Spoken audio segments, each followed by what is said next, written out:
నమస్కారం ఘంటారావానికి స్వాగతం. ముందుగా ప్రధానాంశాలు. సర్కార్ అభివృద్ధిని చూసి బీఆర్ఎస్ తట్టుకోలేకపోతుందన్న సీఎం. 10 ఏళ్లలో చేయని అభివృద్ధి ఏడాదిలోపే చేసి చూపించామని వెల్లడి. వేములవాడలో ఆలయ విస్తరణ పనులకు సీఎం శంకుస్థాపన. మంత్రులతో కలిసి రాజన్నకు రేవంత్ రెడ్డి ప్రత్యేక పూజలు.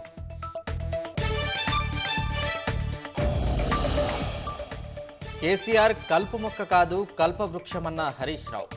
వరంగల్ సభలో అబద్ధాలతో మోసం చేశారని విమర్శ.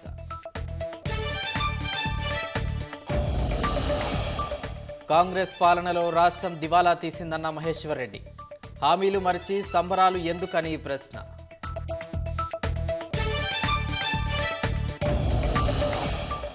జార్ఖండ్ అసెంబ్లీ ఎన్నికల వేళ రెచ్చిపోయిన మావోయిస్టులు.